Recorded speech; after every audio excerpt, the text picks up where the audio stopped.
Les urgences en santé publique plus que jamais d'actualité puisque nous passons d'épidémie en épidémie. Mais alors, quelle approche juridique? Nous verrons dans cette émission ce qui se passe au Togo. On va faire une sorte d'état des lieux, une sorte de bilan de la situation des urgences en santé publique et voir un peu quelles sont les approches qui conviennent pour la cause, la période. On sait qu'actuellement nous traversons une épidémie de choléra. Et il ne faut donc pas baisser la garde. Pour en parler sur ce plateau, nous recevons Paul Dossou-Banka. Vous êtes consultant juridique à Resolve to Save Life. Bienvenue. Merci pour l'invitation. D'accord. Également avec nous, le docteur Maoli Kaga Eto. Il est expert en santé publique. Docteur, bienvenue. Merci. Merci pour l'opportunité que vous m'avez donnée. Merci de votre disponibilité aussi, de nous rejoindre et d'en parler. Avec nous également au plateau, Joël Kossivi Abalo.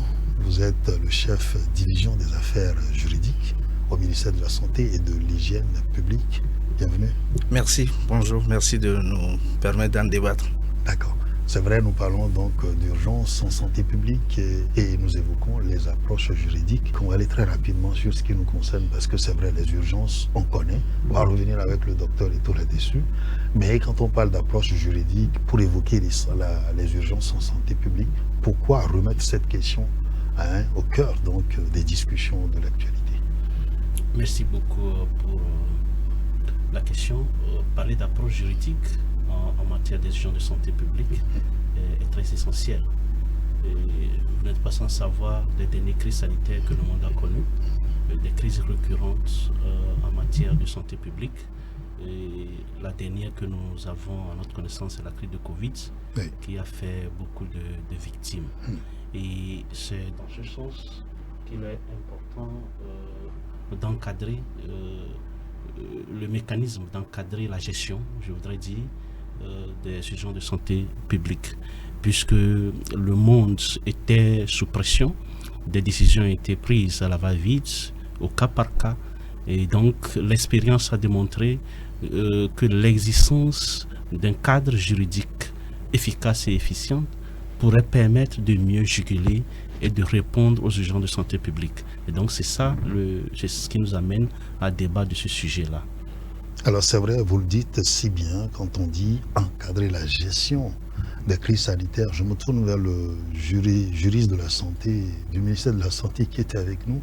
Alors comment est-ce que la situation se présente dans notre pays? Avant qu'on en arrive à Covid, qu'est-ce qu'il en était concrètement avant la Covid? Et après, nous verrons un peu, depuis que la Covid est passée, c'est vrai qu'on a vu le gouvernement togolais prendre certaines initiatives. On verra un peu les leçons qu'on a tirées de cette situation. Est-ce qu'on est en train de mettre en place pour voir si on est en phase avec, on va dire, les meilleures approches qui existent, qui sont des standards? Voilà, vous avez parlé de standards, je vais commencer par là. Quand on parle d'urgence de santé publique, le standard en matière juridique, c'est le RSI, le Règlement sanitaire international, qui dit au pays comment ils doivent se comporter lorsqu'il y a une urgence de santé publique. Revenons au Togo, il a parlé de Covid, mais Covid n'a pas été la première expérience de gestion d'urgence de santé du Togo.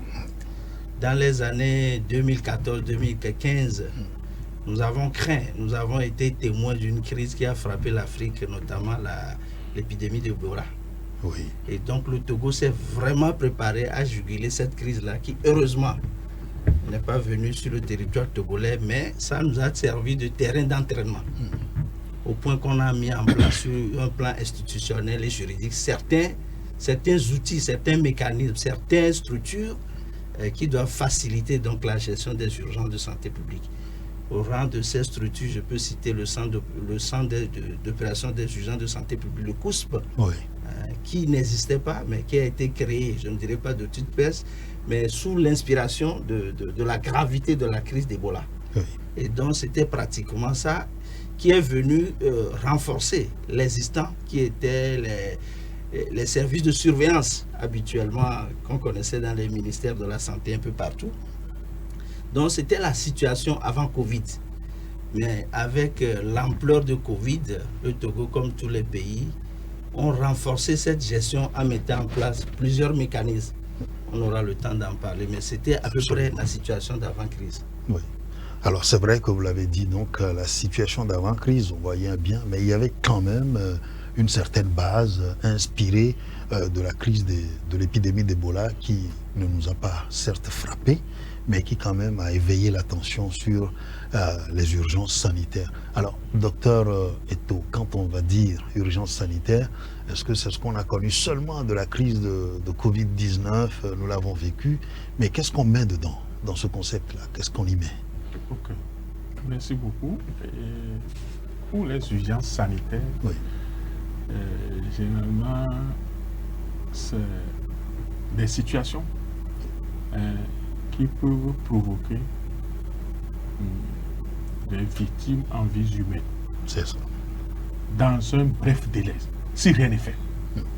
C'est-à-dire de définition terre à terre. À telle enseigne que, comme nous disons urgence, ça veut dire que vous devez être capable de répondre dans un délai requis aux urgences sanitaires. C'est vraiment l'objectif pour lequel vous venez tout à l'heure, vous venez de dire quel est l'encadrement Oui.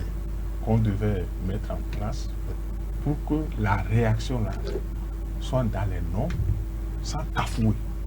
Il ne faut pas que vous voyez que la première crise, je dirais mondiale que le Togo a géré en matière d'urgence de santé publique, c'est Covid.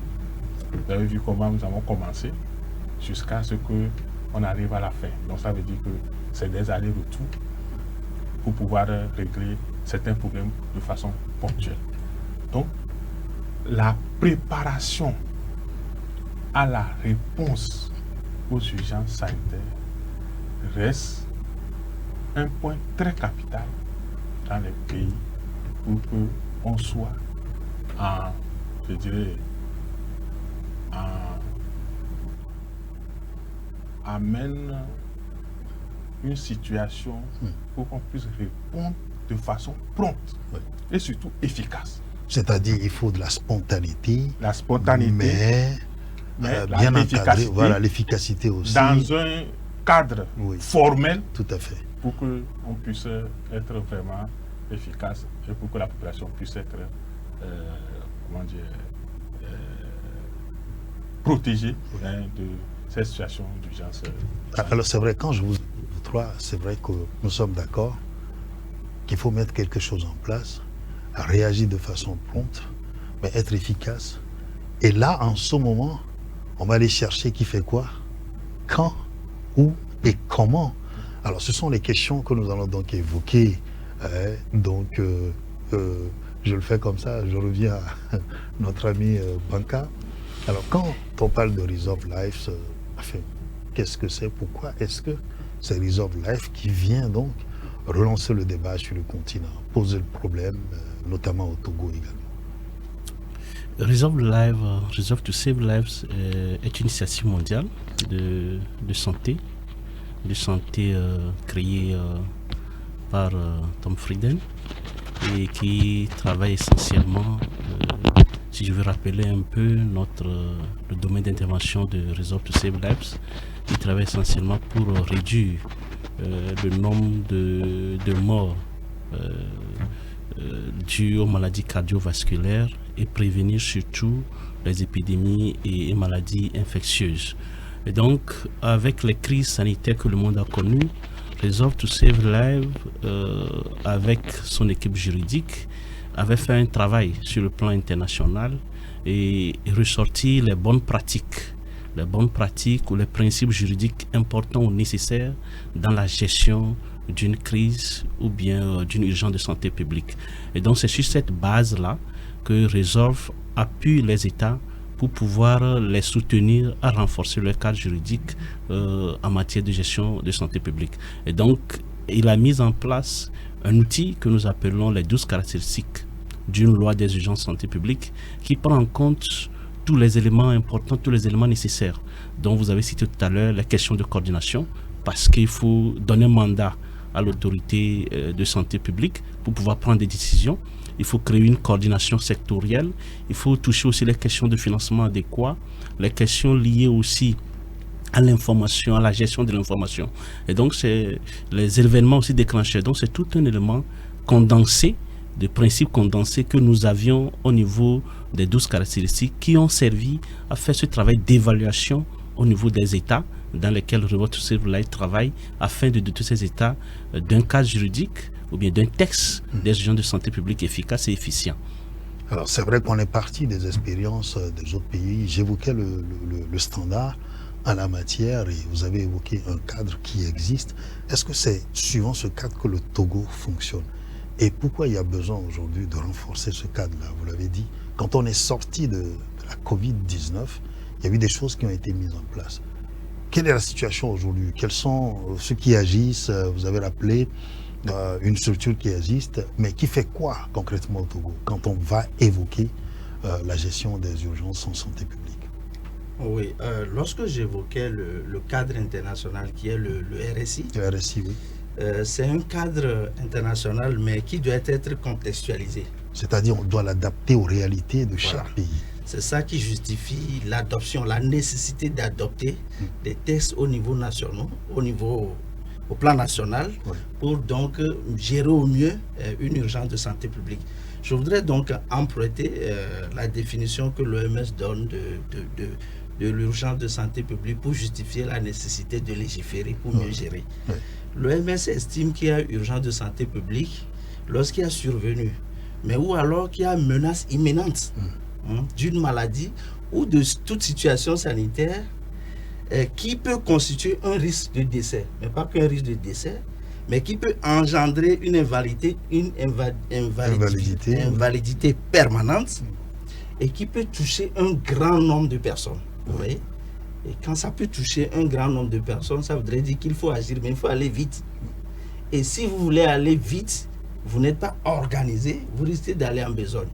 D'où la nécessité, et le RSI même a prévu, que les États s'organisent en interne pour donc éditer des textes, des normes qui permettent de réglementer qui fait quoi, quand il le fait, dans quelles conditions, comment il doit le faire, et donc prévoir les acteurs de gestion.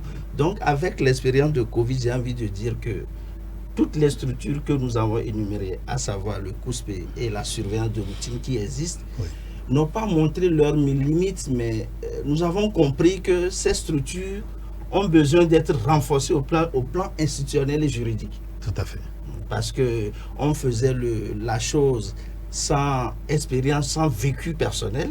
Maintenant que nous avons vécu, vous avez compris au temps de Covid, il y avait Covid, mais très rapidement, le gouvernement a pris la main. C'est parce qu'en amont, il n'y avait pas une loi, il n'y avait pas une législation qui réglait la chose. Sinon, on devait juste interroger, questionner la législation. Que dit la loi? Qui fait quoi? Ça devait en principe nous faciliter la vie, si on avait une disposition. Et d'ailleurs, l'état d'urgence a été décrété, comme partout ailleurs.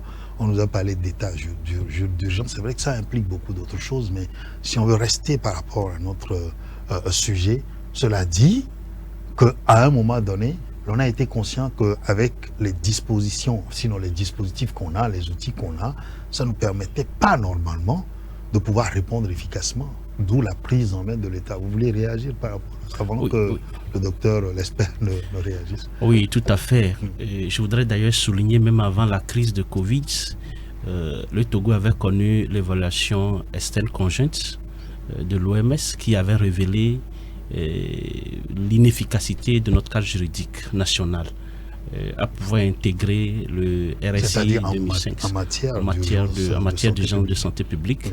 Donc déjà cette évaluation externe conjointe avait révélé cette faiblesse que possède bien qu'à notre cadre juridique national. Et donc ça fait partie d'une des raisons fondamentales sur lesquelles il était important et nécessaire de pouvoir agir sur le plan juridique afin de renforcer notre système.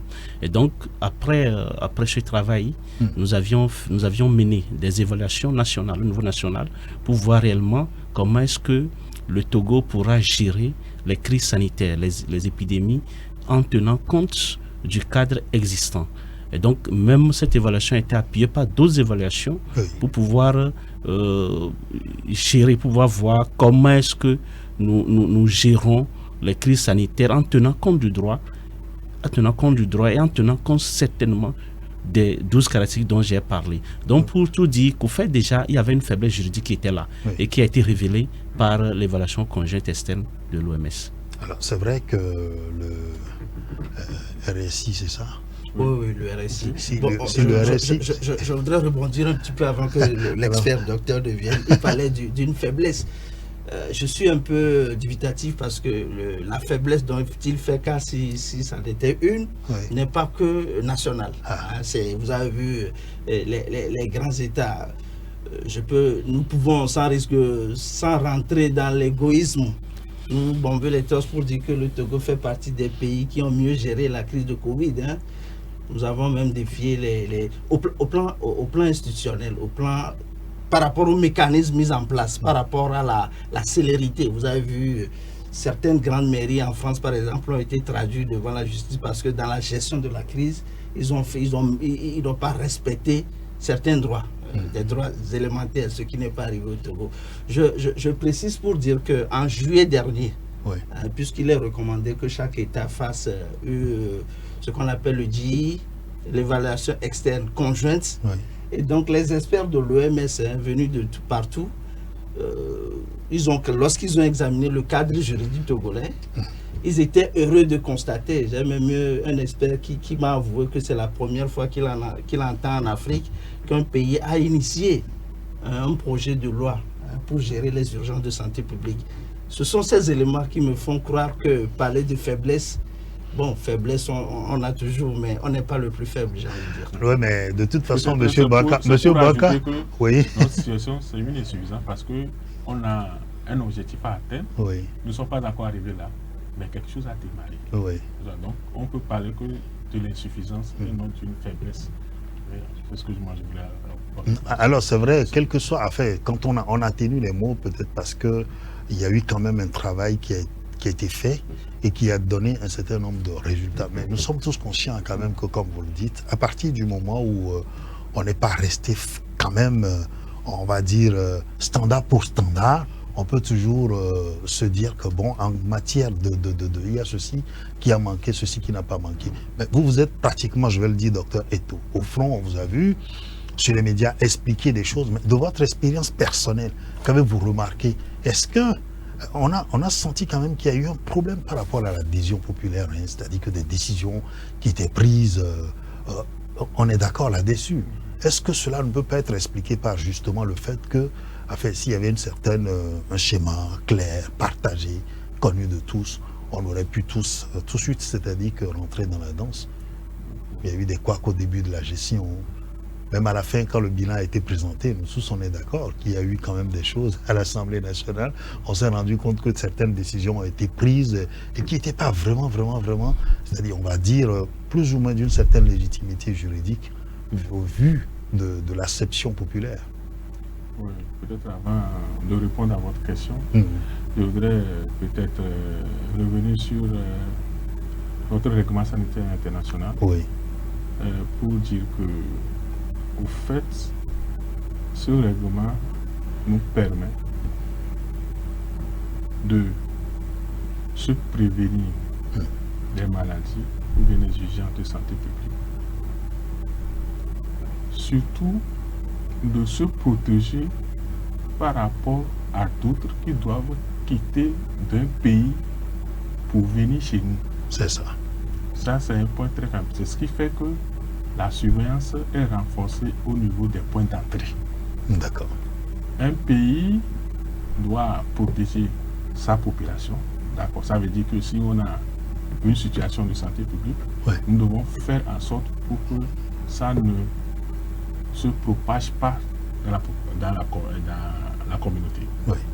Mais ça veut dire que nous devons faire tout pour que ça ne sorte pas dans notre pays pour aller créer de problèmes chez les pays voisins. Donc c'est dans les deux sens. Autant on ferme la porte pour que ça ne vienne pas, on empêche que ça sorte et que ça aille ailleurs. C'est ça. Donc c'est-à-dire de l'intérieur, il faut des conditions, il faut des dispositions, mais il faut des dispositions aussi qui soient en accord avec le règlement sanitaire international, en tenant compte de la proximité avec les autres pays. Donc c'est ça que tout le monde, tous les pays, ils font pour qu'on parle de règlement sanitaire international. Voilà.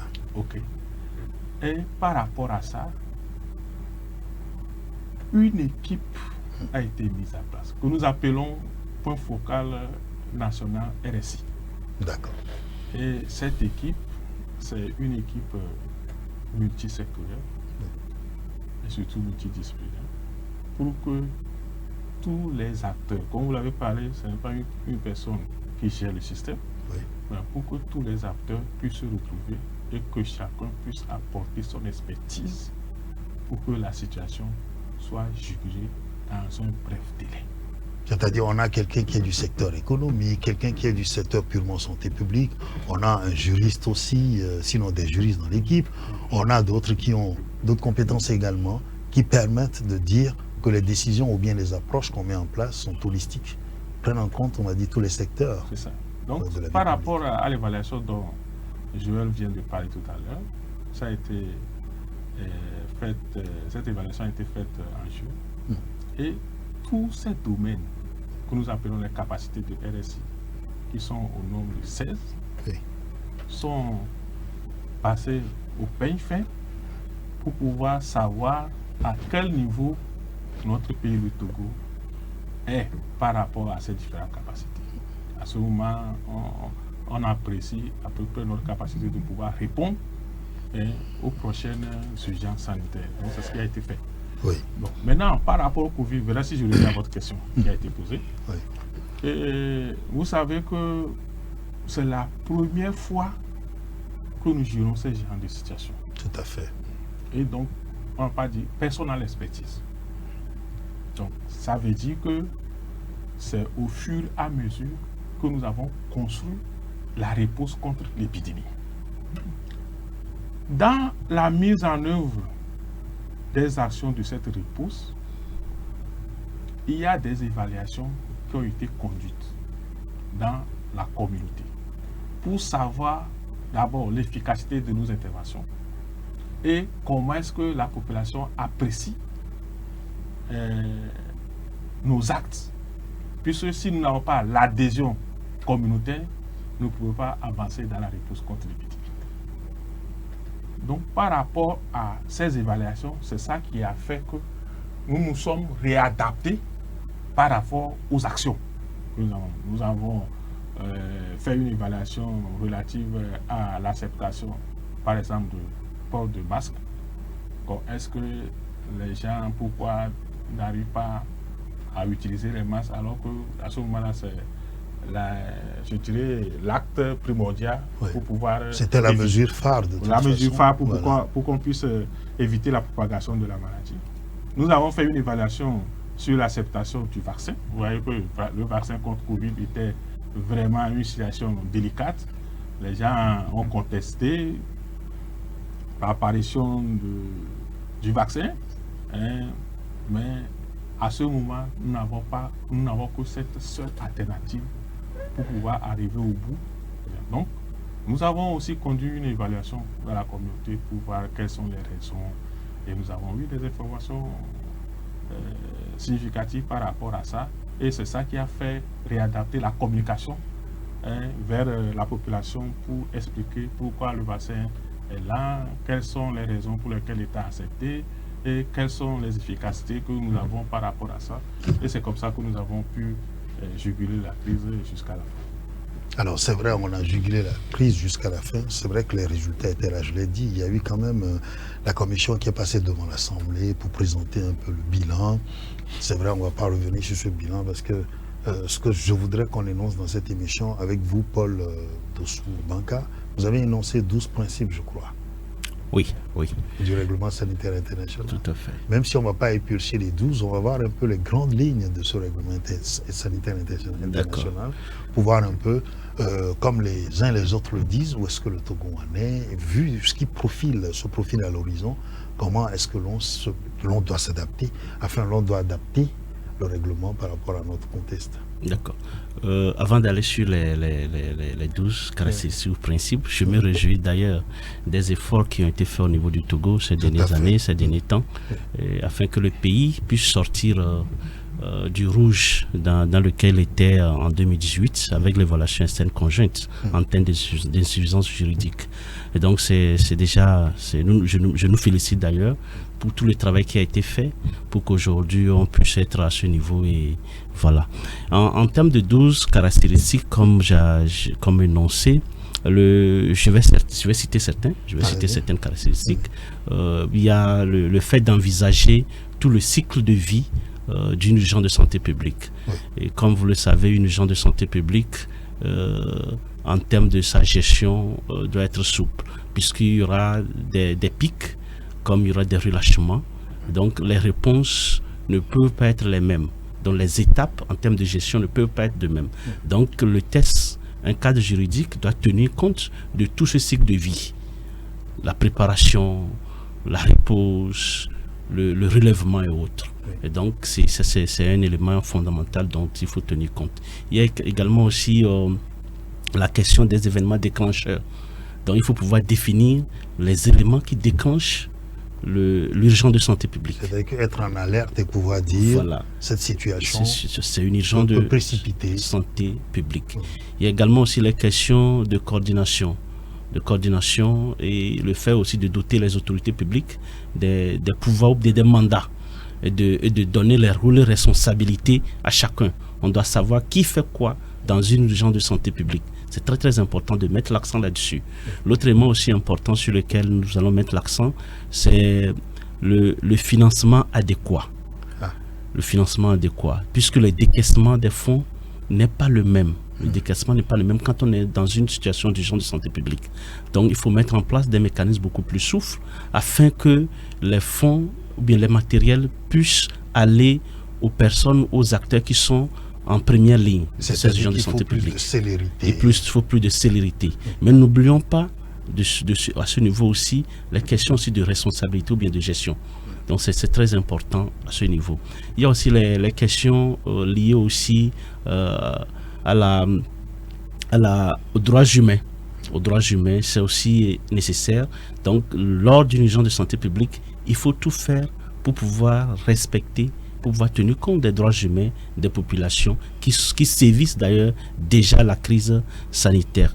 Donc c'est quelques informations, tout ce qui est lié aux violences, il faut l'intégrité des personnes. Les tests doivent prendre tout ceci en compte. Est-ce que la protection des lanceurs d'alerte et autres. Donc la protection civile qui doit être de mise, mais en même temps aussi penser aux éléments de sécurité des populations, parce que c'est la débandade. On sait qu'en ce moment, parfois c'est difficile de tout contrôler. C'est bien cela. Alors on a vécu quand même des situations au Togo, je dis on ne va pas y revenir, mais sur le référent par rapport à notre sujet aujourd'hui, la Covid quand même nous a montré que c'est vrai, quand on n'est pas préparé à ça, il y a des débordements. Les populations qui ne comprennent pas les décisions qui sont prises, et les décisions qui sont prises parfois où c'est difficile aussi pour l'autorité publique de pouvoir se mettre en phase avec les populations. Oui. Je voudrais dire un mot par rapport aux caractéristiques d'une loi de santé publique, de gestion d'urgence de santé publique efficace. Pourquoi parle-t-on de caractéristiques? En réalité, nous sommes tous d'accord par les démonstrations que nous venons de faire qu'une urgence de santé publique devait être mieux gérée si en amont on anticipe sur les dispositions juridiques. Ça, nous sommes d'accord. Mais l'urgence de santé publique, comme je dis, peut toucher un nombre important de personnes. Et donc, les lois, en tout cas les textes juridiques que nous prenons pour gérer l'urgence de santé publique ne doivent être pas rigides. Donc ce n'est pas un exercice de législation ordinaire. Il faut donc des modalités pour donner un certain nombre de caractères à ce texte-là, pour le rendre flexible, parce qu'il y a des situations imprévues. Flexibilité, dynamisme dans la prise de décision. On ne peut pas tout caler au départ. Et donc c'est pourquoi il faut donc des critères, des caractéristiques dans l'élaboration de ce texte-là pour donner... Alors, ce que vous êtes en train de dire là, c'est déjà dans l'élaboration même des tests, et voir maintenant, en termes d'application, comment est-ce qu'on met tout cela en œuvre. Donc, il y a ce qu'on fait en amont, mais ce qu'on prévoit aussi en séquence et en situation. Oui, justement, une loi de santé publique, de gestion de santé publique doit prévenir certains éléments pour corriger ce que nous avons. Lui il parle de faiblesse, nous parlons d'insuffisance. Si je prends un élément concret pour illustrer ce que je suis en train de dire, nous avons fait le constat dans tous les pays de l'Afrique que le financement des urgences de santé publique n'est pas vraiment ce qui est attendu. Ou alors, que même si l'urgence de santé publique est financée, les mécanismes pour rendre les fonds disponibles, les mécanismes de décaissement ne sont pas accélérés. Et donc, une loi de santé publique devait prévoir ça. Devait prévoir un mécanisme différent de mécanisme de décaissement ordinaire pour gérer les crises, même si c'est des crises sanitaires. Mais quand c'est une urgence, parce que quand qui parle d'urgence, parle de célérité. Il faut aller vite, ah oui, agir promptement, mais de façon efficace. Comme de façon efficace. Eto, oui. Mais il reviendra là-dessus. L'autre problème, c'est où trouver. Il faut d'abord avoir le financement pour parler de décaissement accéléré. Oui. Et donc, dans un tel dispositif juridique, il faut prévoir où trouver de l'argent. Bon, dans presque tous les États en Afrique actuellement, même en Europe, c'est quand l'urgence vient qu'on court pour chercher l'argent. On écrit aux partenaires, on écrit à tous ceux qui peuvent aider. Alors que si on s'était préparé en amont, on aurait pu élaborer, on aurait pu mettre dans ce dispositif juridique-là où trouver l'argent. Et donc, dans l'exercice que nous sommes en train de faire au Togo, nous avons pensé à travers cette loi-là, créer ce qu'on appelle un compte d'affectation spéciale. C'est-à-dire que même en période, même quand on est en paix, il faut disponibiliser de l'argent en attendant. On ne le souhaite pas, la survenue d'une éventuelle épidémie. Voilà, c'est des choses qu'on ne peut pas faire si on ne l'écrit pas blanc sur noir dans un texte. Je reviens toujours pour dire la nécessité de disposer d'une loi qui permet de gérer les urgences. Et donc cette loi, par sa flexibilité, permet de régler les situations concrètes. C'est vrai, on évite le maximum de rigidité, mais on met en place en même temps le nerf de la guerre, comme vous dites. Il faut qu'une loi dise le financement vient ici, d'ici il est disponibilisé ici, il est décaissé en cas de cette façon-là, de manière à aller vite. Alors, docteur Eto, c'est vrai, là, les tests que nous avons chez nous aujourd'hui, la façon dont nous sommes en train de fonctionner, c'est vrai, on a fait quand même des pas qualitatifs, vous l'avez dit, même quantitatifs également, parce qu'il y a eu quand même du résultat qui a été présenté. Mais nous sommes tous conscients que ce que nous sommes en train de dire, quand on n'a pas des outils efficaces, parfois, vous l'avez dit, on fait des va-et-vient, on se rattrape, mais quand on se met à se rattraper, on ne se rattrape pas forcément totalement. Eh bien... Non, on est en retard même pour se rattraper. Ah ben voilà. C'est ça, c'est un peu ça. Bon, non, c'est juste pour appuyer mon ami Joël, pour dire que il faut dire que l'État fait quand même un effort louable. Et il y a les organes qui doivent repousser contre les urgences sanitaires qui sont mis en place. Les acteurs sont formés. Quelques outils sont disponibles. C'est pas logistique, intrant. Maintenant, comme il a dit, l'État même fait un effort pour pouvoir inscrire ou bien créer une ligne budgétaire pour les urgences sanitaires.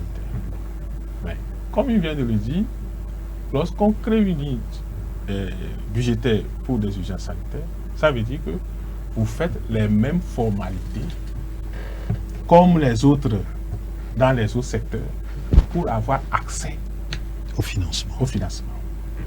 Alors que lorsque l'urgence arrive, c'est la décompte du temps.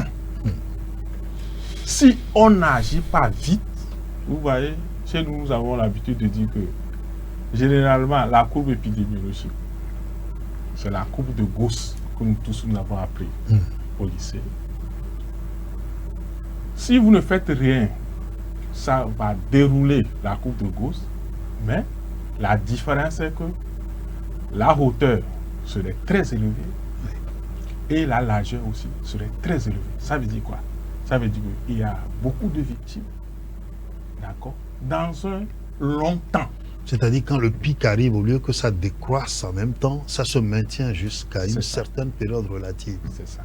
Maintenant, si cette condition est remplie, vous diminuez la hauteur de notre courbe Et en même temps, la largeur. largeur. C'est pour cela que nous continuons toujours par insister qu'un travail doit être fait Oui. sur cet aspect pour que, je ne sais pas quelle formule nous allons utiliser, mais qui est l'argent disponible à tout temps pour permettre, avec les conditions, généralement, comme c'est de l'argent de l'État, Oui. et il y a des conditions pour l'avoir, mais que ces conditions-là soient souples. Lorsque notre autorité déclare Que nous sommes en l'épidémie, situation d'urgence, il faut qu'à ce niveau, ça pour s'accélère. aller acquérir ce fonds-là, ça ne doit plus être la croix et la bannière. Oui. C'est là où vraiment nous voulons, pour que il faut que l'État, on puisse prendre le devant et que les partenaires puissent nous suivre, nous aider par rapport à ce que nous n'avons pas pu faire. Alors, ça veut dire que déjà, le fait de poser le problème et de discuter et de faire des propositions, ça permet quand même d'arriver à une étape où on dit on a un cadre bien consolidé, on a un dispositif qui est flexible, qui est dynamique et qui est à même de répondre si jamais l'urgence se déclenche. Mais la question du financement va rester l'éternel problème. Alors, M. Banka, quand on en arrive là, qu'est-ce que Resolve to Save Life amène concrètement comme plus-value? Quelles sont les approches aujourd'hui les plus, on va dire, adaptées à nos réalités au vu des expériences que l'on a connues? Resolve, comme je l'avais souligné tantôt, apporte son expertise en matière juridique et à travers les 12 caractéristiques citées tout à l'heure qui prennent en compte la question de financement adéquat. Et l'appui avait consisté à accompagner les experts nationaux de tous les secteurs, pour que le pays lui-même puisse voir au regard des 12 caractéristiques qu'est-ce qu'il peut faire. C'est le premier travail qui a été fait. C'est un travail d'évaluation. Resolve ne vient pas imposer quelque chose au pays. Et donc, Resolve tient compte des standards internationaux. Les 12 caractéristiques, et facilite donc ce travail, voilà, l'adéquation de l'existant. Parce qu'il est très très important de partir de l'existant. C'est ce que le Togo a fait. Pour voir comment est-ce que nous pourrions faire ce travail d'adéquation entre ces standards internationaux et ce que nous avons au niveau national. C'est cet accompagnement que Resolve apporte et qui a abouti à l'élaboration d'un premier draft de projet de loi sur les agents de santé publique au Togo et qui tient en compte toutes les informations, tous les éléments, tous les mécanismes qui sont contenus au niveau des 12 caractéristiques au niveau international, mais basés sur nos approches au niveau national, les mécanismes déjà existants. Donc c'est cet accompagnement que... Alors, le plus souvent aussi, Joël Kosivia-Balo, ce qu'on note, c'est que les partenaires sont souvent exigeants justement par rapport aux normes internationales établies. Mais dans ce cas, est-ce que le problème se pose pour nous, ou dans ce cas précis, on se dit, bon d'accord, on a accepté que ce soit adapté, quand c'est adapté, c'est convenu, on n'a plus donc à mettre les exigences habituelles? Oui, notons quand même qu'en matière d'urgence de santé publique, la norme internationale, comme nous l'avons répété, c'est le règlement sanitaire international. Oui. Mais ce règlement sanitaire international, même avec la gestion de Covid, Oui. a montré des limites.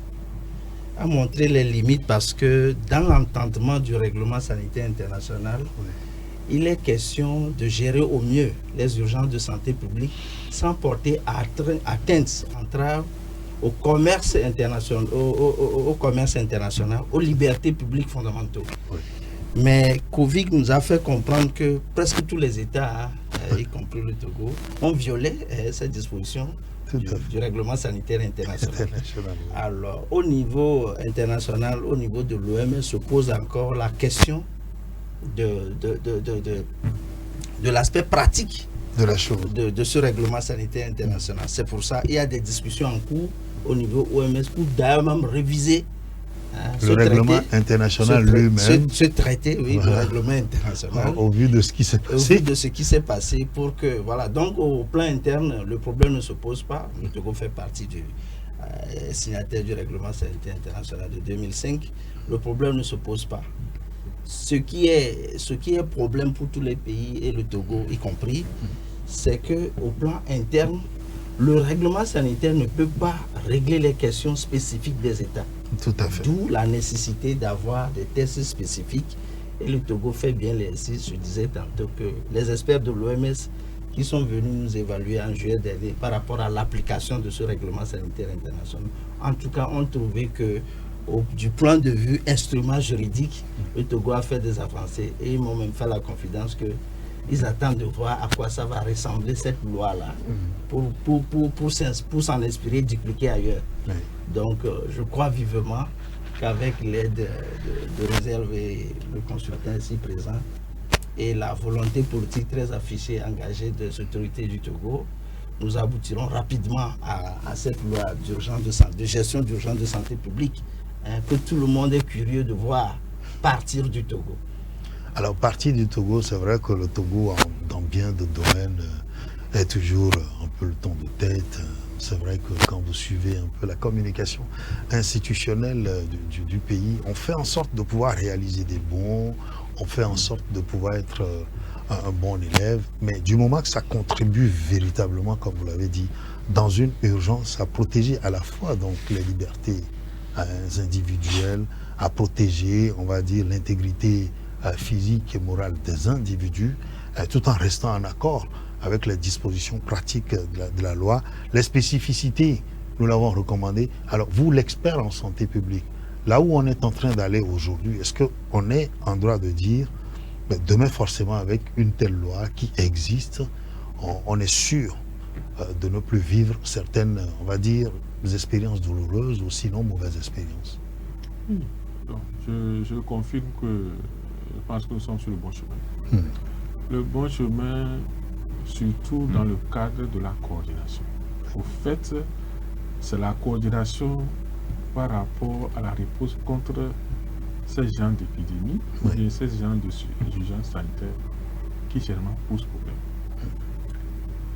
Ici, les lois qui vont être établies vont nous aider à éclaircir le rôle des différents acteurs à la réponse contre les urgences sanitaires. Et nous pensons très bien, lorsqu'on met en place, comme vous l'avez dit, lorsque les rôles sont définis et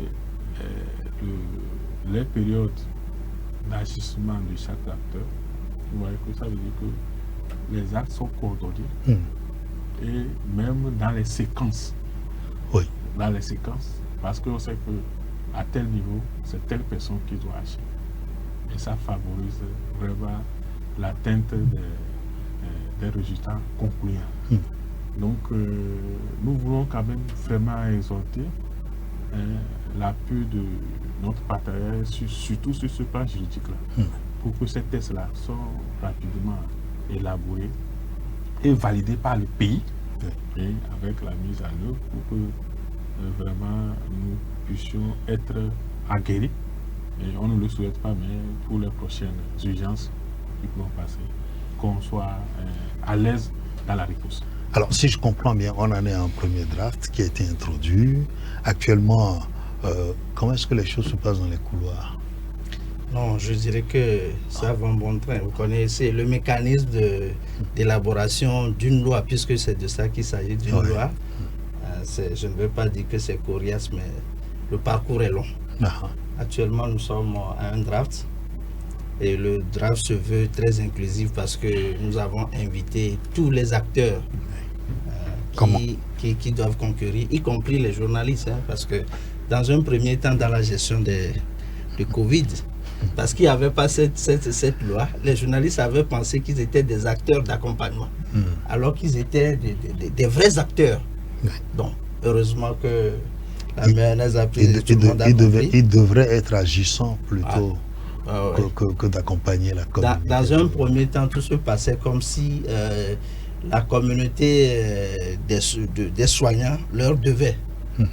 Bon, finalement, tout le monde a bien compris la chose. Ils ont... Voilà, c'est parce que il n'y avait pas un test comme ça. Donc, je disais que dans le processus se voulait inclusif parce que on a intégré tous les acteurs pour impacter le draft. Maintenant que nous avons élaboré le draft avec l'aide du consultant Resolve Self, nous sommes allés rendre compte à l'autorité, au ministère chargé de la santé, qui devait porter le test, qui devait en être le lead. Et donc l'autorité, à l'époque, l'autorité ministérielle nous avait instruit que le draft soit partagé avec tous les directeurs pour impacter. Je précise que dans la rédaction des textes, il y a l'aspect, il y a le fond, mais il y a la forme. Également. Donc nous avons pris soin d'inviter à la table de discussion et de l'élaboration le service qui s'occupe surtout de la forme, le secrétariat général du gouvernement. Donc nous sommes accompagnés très rapidement. Nous allons faire une dernière lecture parce qu'il y a eu un petit changement managérial pour donc expliquer à qui de droit les tenants et les aboutissants, surtout la pertinence d'une telle loi. Et je crois que comme les experts de l'OMS nous ont recommandé, dans leurs recommandations, dans les recommandations, le rapport du RSI, c'est bien mentionné, les experts de l'OMS encouragent vivement le Togo à aller vers l'adoption de cette loi. Voilà, donc vivement que la loi soit adoptée. Très rapidement, un dernier message, on va refaire le tour de table et puis se séparer. Mais je commence par vous, Paul de Soubanka, vous le consultant juridique de Resolve to Save Life. Merci beaucoup et merci surtout au ministère en charge, le ministère chargé de la santé. Et je l'avais souligné, le Togo a fait beaucoup d'efforts, surtout dans la gestion de Covid-19, avec plusieurs mesures, surtout des mesures sociales qui ont été mises en place sous la houlette du chef de l'État lui-même. Donc c'est des efforts qui ont été salués sur le plan international dans cette gestion de la crise. Et les mécanismes mis en place, même si c'est dans la précipitation, cela a eu des effets positifs en termes de gestion de la crise. Dans l'urgence. Dans l'urgence, voilà. Comme et saluer sur le plan international. Parce que au Togo, le Togo a été vu comme un bon élève dans la gestion juridique de cette crise-là. Et donc, mes mots, c'est de poursuivre dans le même sens afin que ce projet de loi qui prend en compte plusieurs éléments, c'est-à-dire les mesures à prendre en matière de gestion des agents de santé publique, qui posent plusieurs principes, des principes directeurs qui sont nécessaires, c'est cette loi qui met en place des mécanismes de collaboration efficaces en termes de gestion, et des règles, des politiques, des plans, conformément d'ailleurs au P4 de la feuille de route gouvernementale 2025. Donc il est important que le pays puisse avancer afin que cette loi puisse être votée par l'Assemblée nationale. Merci. Et vous êtes là toujours pour accompagner, apporter votre expertise au nom de Resolve to Save Life. Merci à vous donc pour ce qui est fait et ce qui continuera d'être fait également. Et nous allons nous retrouver pour d'autres occasions pour parler du cadre juridique en matière de santé publique. Docteur Maouli Gaga Eto, on va y aller avec vous, terminer avec le représentant des pouvoirs publics sanitaires, oui. Merci beaucoup, merci pour l'opportunité. Pour dire que il y a d'avancées significatives constatées au niveau de notre pays en matière de réponse aux urgences. Nous voulons quand même exhorter que nous devons continuer par faire la préparation. préparation, ça veut dire qu'on doit s'assurer. Si les acteurs sont là, toujours formés, qui maîtrisent les incidents majeurs de notre pays en matière d'urgence sanitaire, est-ce que notre organe de riposte est en forme, le COUPS, qui est l'organe de riposte contre les urgences sanitaires? Nous devons continuer par faire des exercices de simulation pour s'assurer que l'expertise est toujours là. Il faut que la machine soit tout le temps rodée. Rodée, Oui. et que, effectivement, les aspects financiers soient revus pour que, dans un délai bref, en cas d'urgence sanitaire, Qu'on puisse être à réagir. l'aise pour répondre aux urgences sanitaires. Merci. Merci à vous, docteur Maouli Gaga Eto. Vous êtes expert en santé publique. Merci d'être passé. Nous allons nous terminer avec Joël Kosivi Abalo. Oui, je voudrais commencer par saluer, comme les autres, les efforts qui ont été consentis par le Togo dans la gestion des urgences de santé publique. C'est l'opportunité pour moi aussi de remercier notre partenaire Resort to Save Life qui nous a ouvert les yeux sur un certain nombre de points. Ils ont adopté une démarche pédagogique que j'ai fort appréciée. Ils sont partis de l'existant que nous avons au Togo. Ils ont commencé par féliciter, vous avez vu, les acquis du Togo, mais nous ont proposé des éléments pour améliorer. Vous disiez tantôt que dans la gestion de Covid, on a bien fait, mais on nous a reproché un certain nombre de choses. Je voudrais plaider que très rapidement, ce projet, cet avant-projet de loi sur les urgences de santé publique soit réexaminé, adopté par le Togo pour nous permettre de voir tous les aspects, pour anticiper sur les aspects et éviter les erreurs qu'on nous a, en tout cas autant que possible, les erreurs qu'on nous a reprochées. Merci à vous, Joël Kosivi Abalo. Vous êtes donc le chef division des affaires juridiques du ministère de la Santé et de l'Hygiène publique. Merci d'être passé. On va se dire à très bientôt pour un autre sujet en matière donc d'urgence sanitaire, mais également sur le cadre juridique en matière de santé publique. Chers téléspectateurs, merci de votre fidélité. Nous nous retrouvons jeudi prochain pour un autre numéro. D'ici là, portez-vous bien, mais ne changez rien. Restez là. Le meilleur reste à venir.